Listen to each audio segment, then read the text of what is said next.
could wipe out every Australian state capital, the 3 US bases in that country, and have a missile or 2 left over for New Zealand. Nuclear weapons are ready at an instant's notice to start this 3-month attack. Believe it or not, a recent report from the Royal Swedish Academy of Sciences designates several probable targets within our country.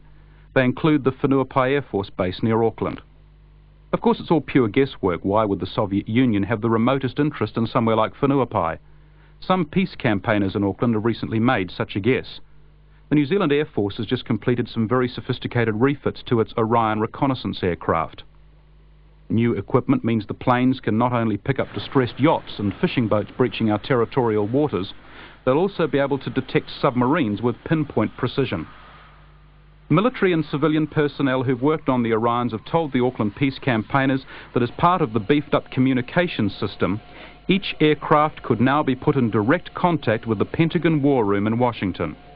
Now, our Air Force says that's a long way from the truth, pure exaggeration. You may agree. What, you may ask, would be the point of the New Zealand Air Force Orions being in contact with the American Defence Department? Again, Auckland peace campaigners have an idea. The Orion, as used in the United States, can carry 2 5-kiloton nuclear depth charges for use against enemy submarines. The suggestion is this.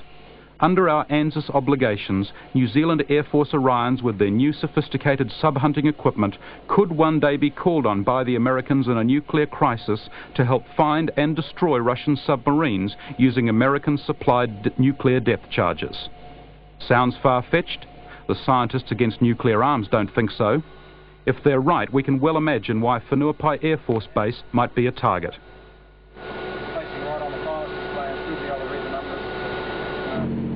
At the time this program is being made, the question of American nuclear-powered or armed ships in our ports is far from resolved.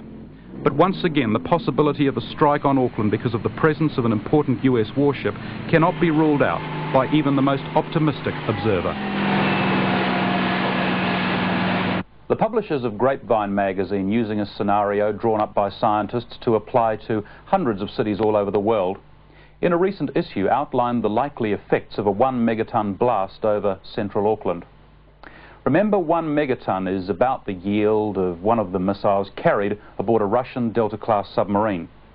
1 megaton is also 1 million tons of TNT equivalent, about 50 times more powerful than the bomb the Americans dropped on Hiroshima.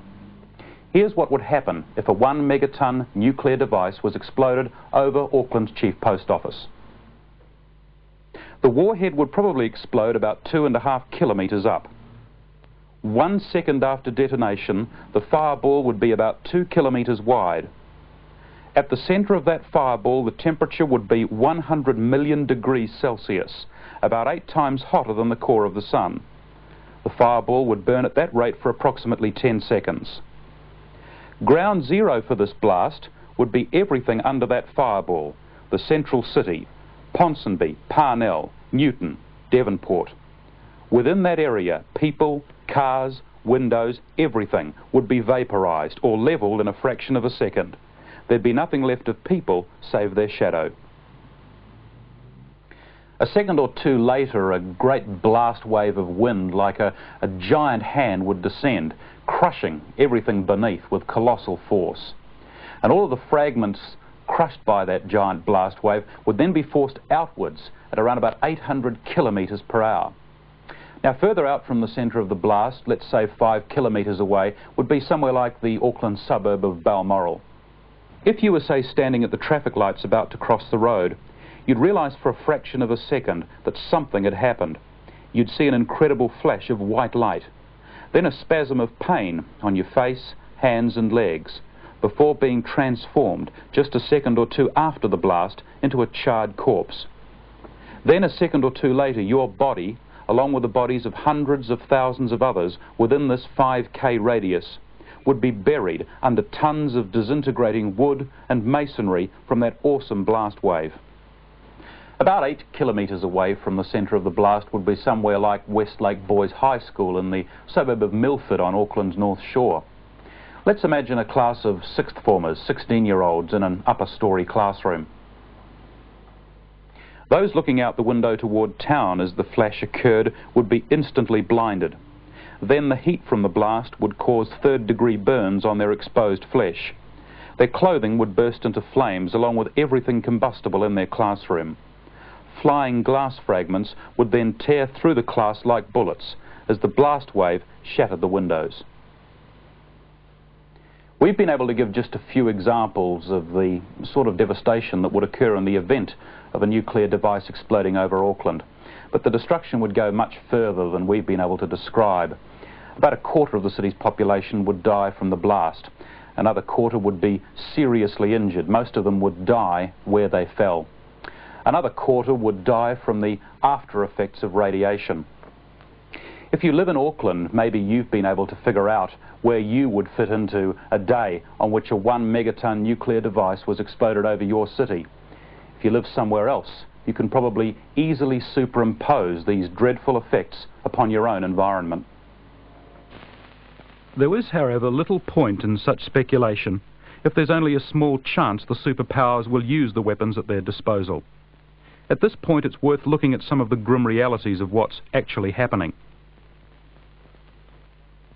Arms limitation talks have long been regarded as the most likely way of reducing the threat of global holocaust. Serious arms negotiations began in the early 60s, when the US and the Soviet Union had barely 2,000 weapons between them. After 2 decades of talking, the number has been multiplied from 2,000 to 50,000 weapons. Furthermore, the public posturing is much tougher now. An American security advisor said recently, nuclear war is not necessarily meaningless. In a situation where one of our NATO allies was being attacked, we might be able to fight back with a limited number of nuclear weapons to coerce the Russians. And the margin for error gets smaller and smaller.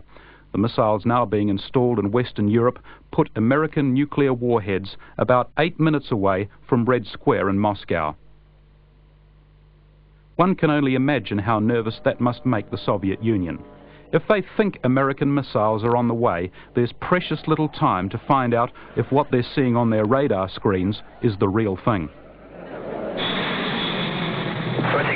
In the United States, defense chiefs would get 25 minutes warning of ICBMs heading in from Russia, about 8 minutes warning of missiles launched by Soviet submarines off the American coast. To complicate matters, there are the false alarms. It was reported recently in the US that 147 times over a 2-year period, computer malfunctions have signaled a Soviet strategic attack. In one case, it took 6 minutes to make sure it was a mistake. Rehearsing World War III at a missile base in South Dakota. Enable, switch, enable. Once the planes and the missiles have been sent on their way, there's not a lot of time for double-checking. Throw into the nuclear melting pot all of the other current uncertainties and the intense friction we see in key areas of the globe, and even to the most optimistic of observers, the world must now appear to be living on a knife edge. And the planning for Armageddon goes on and on in deadly earnest. 2 months or longer should deterrence fail. Envisioning week after week of nuclear salvos. 11 is launch in process at this time. And policy requires that a large number of nuclear weapons and their communications be able to survive this nuclear war, however long. Earlier in the program, we showed you how, with stunning accuracy, Old and New Testament prophecies have foretold the details of our time and the nuclear holocaust the world is about to inflict on itself. As the turmoil goes on in what are literally the last days, who knows, maybe even as you watch, the last moments, the Bible tells us to watch for final clues.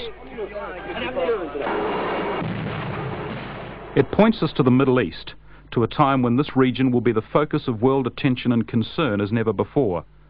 While the rest of the world writhes in its dangerous throes, look to Israel, a cup of trembling for the whole planet, says Zechariah.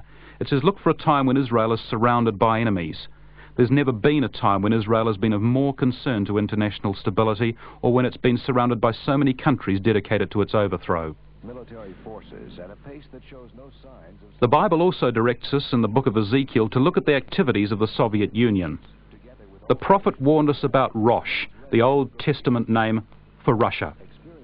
We take no particular moral or religious stance on the Soviet Union. The arms being stockpiled by both East and